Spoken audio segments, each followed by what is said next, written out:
ಇಡೀ ಸೋಲಾರ್ ಸಿಸ್ಟಮ್ನಲ್ಲೇ ನಮ್ಮ ಭೂಮಿ ವಾಸಕ್ಕೆ ಯೋಗ್ಯವಾದ ಸ್ಥಳ. ಆದ್ರೆ ಈ ಭೂಮಿ ಹುಟ್ಟಿದ್ದು ಹೇಗೆ ಅನ್ನೋದ್ರ ಬಗ್ಗೆ ನಿಮ್ಗೆ ಗೊತ್ತಾ? ಬನ್ನಿ ಇವತ್ತಿನ ವಿಡಿಯೋದಲ್ಲಿ ತಿಳ್ಕೊಳ್ಳೋಣ. ವಿಡಿಯೋ ತುಂಬಾ ಇಂಟ್ರೆಸ್ಟಿಂಗ್ ಆಗಿರುತ್ತೆ, ಎಲ್ಲೂ ಸ್ಕಿಪ್ ಮಾಡದೆ ಕೊನೆವರೆಗೂ ನೋಡಿ. ಬ್ರಹ್ಮಾಂಡ ಸೃಷ್ಟಿಯಾದ ಬಳಿಕ ಈಗ ನಮ್ಮ ಸೋಲಾರ್ ಸಿಸ್ಟಮ್ ಇರೋ ಜಾಗದಲ್ಲಿ ಮುಂಚೆ ಹಲವಾರು ಧೂಳಿನ ಕಣಗಳು, ಹಲವಾರು ಗ್ಯಾಸ್ಗಳು ಇರ್ತವೆ. ಈ ಧೂಳಿನ ಕಣಗಳು ಮತ್ತು ಗ್ಯಾಸ್ಗಳು ಎಲ್ಲ ಸೇರಿ ಚಿಕ್ಕ ಚಿಕ್ಕ ಆಸ್ಟರಾಯ್ಡ್ಸ್ಗಳಾಗಿ ಬದಲಾಗೋದಕ್ಕೆ ಸ್ಟಾರ್ಟ್ ಆಗುತ್ತೆ.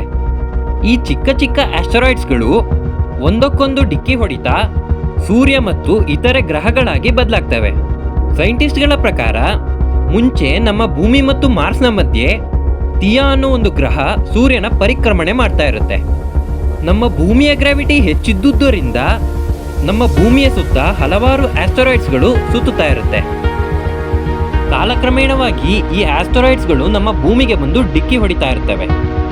ಈ ರೀತಿ ಕೋಟ್ಯಾಂತರ ವರ್ಷಗಳ ಕಾಲ ನಡೀತಾ ಇರುತ್ತೆ. ಸೇಮ್ ಇದೇ ರೀತಿಯ ಪರಿಸ್ಥಿತಿ ಥಿಯಾ ಗ್ರಹದಲ್ಲೂ ಇರುತ್ತೆ. ಇದರಿಂದ ಥಿಯಾ ಗ್ರಹ ಭೂಮಿ ಹತ್ರ ಬರಕ್ಕೆ ಸ್ಟಾರ್ಟ್ ಆಗುತ್ತೆ. ಈ ರೀತಿ ಬಂದು ನಮ್ಮ ಭೂಮಿಗೆ ಡಿಕ್ಕಿ ಹೊಡೆಯುತ್ತೆ. ಈ ಭಯಂಕರ ಘಟನೆಯಿಂದ ಚೂರಾದ ಭೂಮಿಯ ಕಣಗಳು ಸೇರಿ ಚಂದ್ರನಾಗಿ ಬದಲಾಗ್ತವೆ. ಆಗ ನಮ್ಮ ಭೂಮಿಯಲ್ಲಿ ಒಂದೇ ಒಂದು ಸಮುದ್ರ ಇರುತ್ತೆ.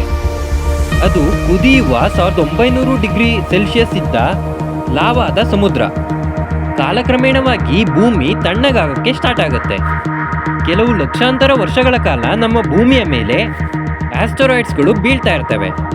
ಈ ಆಸ್ಟರಾಯ್ಡ್ಸ್ಗಳಲ್ಲಿ ಸಾಲ್ಟ್, ಮಿನರಲ್ಸ್ ಮತ್ತು ನೀರಿನ ಅಂಶಗಳು ಇರುತ್ತೆ. ಈ ರೀತಿ ಲಕ್ಷಾಂತರ ವರ್ಷಗಳ ಕಾಲ ನಡೀತಿದ್ದರಿಂದ ಭೂಮಿಯ ಮೇಲ್ಮೈ ನೀರಿನಿಂದ ತುಂಬೋಗುತ್ತೆ. ಈ ನೀರಿನಲ್ಲಿ ಮೊದಲ ಬಾರಿಗೆ ಯೂನಿಸೆಲ್ಯುಲಾರ್ ಜೀವಿಗಳು ಹುಟ್ಕೊಳ್ತವೆ. ಈ ಸಮಯದಲ್ಲೇ ಭೂಮಿಯ ಒಳಗಿದ್ದ ಜ್ವಾಲಾಮುಖಿಗಳು ಹೊರಬರಕ್ಕೆ ಶುರು ಮಾಡ್ತವೆ.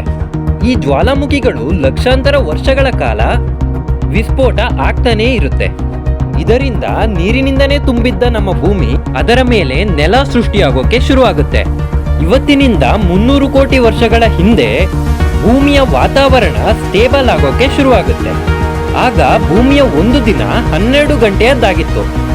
ಈ ರೀತಿ 50 ಕೋಟಿಗಳು ವರ್ಷ ಕಳೆಯುತ್ತೆ. ಮೊದಲ ಬಾರಿಗೆ ಭೂಮಿಯ ಮೇಲೆ ನೀರಿನಲ್ಲಿರೋ ಮಿನರಲ್ಸ್ನ ಯೂಸ್ ಮಾಡಿಕೊಂಡು ಆಕ್ಸಿಜನ್ನ ಹೊರಹಾಕುವಂತಹ ಜೀವಿಗಳು ಹುಟ್ಕೋತವೆ. ಈ ಜೀವಿಗಳ ಕಾರಣದಿಂದಾಗಿ ವಾತಾವರಣದಲ್ಲಿ ಆಕ್ಸಿಜನ್ನ ಪ್ರಮಾಣ ಹೆಚ್ಚಾಗುತ್ತೆ. ಇದರಿಂದ ಭೂಮಿಯ ಅಟ್ಮಾಸ್ಫಿಯರ್ ಸೃಷ್ಟಿಯಾಗುತ್ತೆ. ಆಕ್ಸಿಜನ್ ಅತಿ ಹೆಚ್ಚಾಗಿದ್ರಿಂದ ಈ ಜೀವಿಗಳು ಸಾಯೋದಕ್ಕೆ ಶುರುವಾಗುತ್ತೆ. ಈ ರೀತಿ ಟೈಮ್ ಕಳೀತಾ ಭೂಮಿಯ ಟೆಕ್ಟಾನಿಕ್ ಪ್ಲೇಟ್ಸ್ ನಲ್ಲಿ ಮೂವ್ಮೆಂಟ್ ಆಗೋದಕ್ಕೆ ಶುರುವಾಗುತ್ತೆ. ಟೆಕ್ಟಾನಿಕ್ ಪ್ಲೇಟ್ಸ್ ಅಂದ್ರೆ ಭೂಮಿಯ ಒಳಪದರಗಳು. ಭೂಮಿಯಲ್ಲಿದ್ದ ಕೋಟ್ಯಾಂತರ ಜ್ವಾಲಾಮುಖಿಗಳಿಂದ ಕಾರ್ಬನ್ ಡೈಆಕ್ಸೈಡ್ ರಿಲೀಸ್ ಆಗೋದಕ್ಕೆ ಶುರುವಾಗುತ್ತೆ. ಇದರಿಂದ ಭೂಮಿಯ ಮೇಲೆ ಆಸಿಡ್ನ ಮಳೆ ಬೀಳೋದಕ್ಕೆ ಶುರುವಾಗುತ್ತೆ. ಆಸಿಡ್ ರೈನ್ನ ಕಾರಣದಿಂದಾಗಿ ಭೂಮಿಯ ತಾಪಮಾನ ತಣ್ಣಗಾಗೋಕೆ ಶುರುವಾಗುತ್ತೆ. ಇದರಿಂದ ಭೂಮಿಯ ಮೇಲಿದ್ದ ನೀರು ಐಸ್ ಆಗಿ ಬದಲಾಗುತ್ತೆ.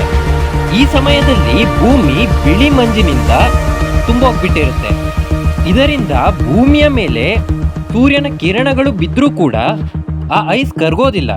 ಇದರಿಂದ ಕೆಲವು ಲಕ್ಷಾಂತರ ವರ್ಷಗಳ ಕಾಲ ಭೂಮಿ ಐಸ್ನಿಂದ ಮುಚ್ಚೋಗಿರುತ್ತೆ. ಆದ್ರೆ ಭೂಮಿಯ ಒಳಗಿದ್ದ ಜ್ವಾಲಾಮುಖಿಗಳು ವಿಸ್ಫೋಟ ಆಗೋದಕ್ಕೆ ಶುರುವಾಗುತ್ತೆ. ಈ ಕಾರಣದಿಂದಾಗಿ ಭೂಮಿಯ ಮೇಲಿದ್ದ ಐಸ್ ಕರಗೋದಕ್ಕೆ ಶುರುವಾಗುತ್ತೆ. ಈ ಸಮಯದಲ್ಲಿ ನೀರಿನ ಒಳಗಿದ್ದ ಸಾಕಷ್ಟು ಜೀವಿಗಳು ಆಕ್ಸಿಜನ್ನ ಉಪಯೋಗಿಸ್ಕೊಂಡು ಬದುಕೋದಕ್ಕೆ ಶುರು ಮಾಡಿರ್ತವೆ. ಸಮುದ್ರದ ಆಳದಲ್ಲಿ ಚಿಕ್ಕ ಚಿಕ್ಕ ಗಿಡಗಳು ಹುಟ್ಟೋದಕ್ಕೆ ಸ್ಟಾರ್ಟ್ ಆಗಿರುತ್ತೆ. ಆದ್ರೆ ವಾತಾವರಣದಲ್ಲಿದ್ದ ಕಾರ್ಬನ್ ಡೈಆಕ್ಸೈಡ್ ನಿಂದ ಭೂಮಿಯ ಮೇಲೆ ಮತ್ತೆ ಆಸಿಡ್ ರೈನ್ ಶುರು ಆಗುತ್ತೆ. ಇದರಿಂದ ಮತ್ತೆ ಭೂಮಿ ಐಸ್ನಿಂದ ತುಂಬೋಗುತ್ತೆ. ಈ ರೀತಿ ಪದೇ ಪದೇ ಕೆಲವು ಸಾವಿರಾರು ವರ್ಷಗಳ ಕಾಲ ನಡೀತಾ ಇರುತ್ತೆ. ಆದ್ರೆ ಈ ಸಮಯದಲ್ಲಿ ಹಲವಾರು ಸಮುದ್ರದ ಜೀವಿಗಳು ಪರಿವರ್ತನೆ ಆಗೋದಕ್ಕೆ ಶುರುವಾಗಿರುತ್ತೆ. ಜ್ವಾಲಾಮುಖಿಗಳು ವಿಸ್ಫೋಟ ಆಗ್ತಾನೆ ಇರ್ತವೆ. ಇದರಿಂದ ಆ ಐಸ್ ಮತ್ತೆ ಕರಗೋದಕ್ಕೆ ಶುರುವಾಗುತ್ತೆ. ಈ ರೀತಿ ಐಸ್ ಕರಗಿದ ಮೇಲೆ ಸಮುದ್ರದಾಳದಲ್ಲಿ ಬೆಳೀತಿದ್ದ ಮರಗಿಡಗಳು ಎಲ್ಲ ಕಡೆ ಹರಡೋದಕ್ಕೆ ಶುರುವಾಗುತ್ತೆ. ಇದರಿಂದ ಭೂಮಿಯ ಮೇಲೆ ಆಕ್ಸಿಜನ್ನ ಪ್ರಮಾಣ ಹೆಚ್ಚಾಗೋದಕ್ಕೆ ಶುರುವಾಗುತ್ತೆ. ಇದರಿಂದ ಆಸಿಡ್ ರೈನ್ ಕೂಡ ಕಮ್ಮಿ ಆಗೋದಕ್ಕೆ ಶುರು ಆಗುತ್ತೆ. ಈ ರೀತಿ ಆಕ್ಸಿಜನ್ ಹೆಚ್ಚಾಗಿದ್ರಿಂದ ಭೂಮಿಯಲ್ಲಿ ಓಝೋನ್ ಲೇಯರ್ ಫಾರ್ಮ್ ಆಗುತ್ತೆ. ಈ ರೀತಿ ಕೆಲವು ವರ್ಷಗಳಾದ ಮೇಲೆ ಭೂಮಿಯ ಮೇಲೆ ಮೊದಲ ಬಾರಿಗೆ ನೆಲದ ಮೇಲೆ ಒಂದು ಗಿಡ ಹುಟ್ಟುತ್ತೆ. ಈ ಗಿಡಗಳು ಹೆಚ್ಚಾಗ್ತಾ ಮರಗಳಾಗಿ ಬದಲಾಗ್ತವೆ. ಈ ಮರಗಳು 100 ಅಡಿ ಉದ್ದ ಇರ್ತಾ ಇದ್ವಂತೆ. ಸಮುದ್ರದಾಳದಲ್ಲಿ ಬದುಕ್ತಿದ್ದ ಜೀವಿಗಳು ಭೂಮಿಯ ಮೇಲೆ ಬಂದು ಬದುಕೋದಕ್ಕೆ ಶುರು ಮಾಡ್ತವೆ. ಭೂಮಿಯ ಮೇಲೆ ಪ್ಯಾಂಜಿಯಾ ಅನ್ನೋ ಖಂಡ ಬಿಟ್ರೆ ಬೇರೆ ಯಾವ ಕಾಂಟಿನೆಂಟ್ ಕೂಡ ಇರೋದಿಲ್ಲ. ಈ ಸಮಯದಲ್ಲಿ ಭೂಮಿಯ ತಾಪಮಾನ ಕೂಡ ಸ್ಟೇಬಲ್ ಆಗೋದಕ್ಕೆ ಶುರುವಾಗಿರುತ್ತೆ. ಇದರಿಂದ ಭೂಮಿಯ ಒಂದು ದಿನ 21 ರಿಂದ 23 ಗಂಟೆಗಳಾಗಿರ್ತಿತ್ತು.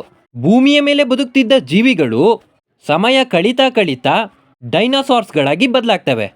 ಇದರ ಮುಂದಿನ ಕತೆ ಇನ್ನೂ ಇಂಟ್ರೆಸ್ಟಿಂಗ್ ಆಗಿರುತ್ತೆ. ಇದನ್ನ ಪಾರ್ಟ್ 2 ನಲ್ಲಿ ಹೇಳ್ತೀವಿ. ವಿಡಿಯೋ ಇಷ್ಟ ಆಗಿದ್ರೆ ದಯವಿಟ್ಟು ಒಂದು ಲೈಕ್ ಕೊಟ್ಟು ಇದೇ ರೀತಿ ಇನ್ಫಾರ್ಮೇಟಿವ್ ವಿಡಿಯೋಸ್ಗಾಗಿ ನಮ್ಮ ಚಾನಲ್ನ ಸಬ್ಸ್ಕ್ರೈಬ್ ಮಾಡಿ. ಮತ್ತೊಂದು ಹೊಸ ವಿಡಿಯೋದೊಂದಿಗೆ ಸಿಗ್ತೀವಿ. ನಮಸ್ಕಾರ.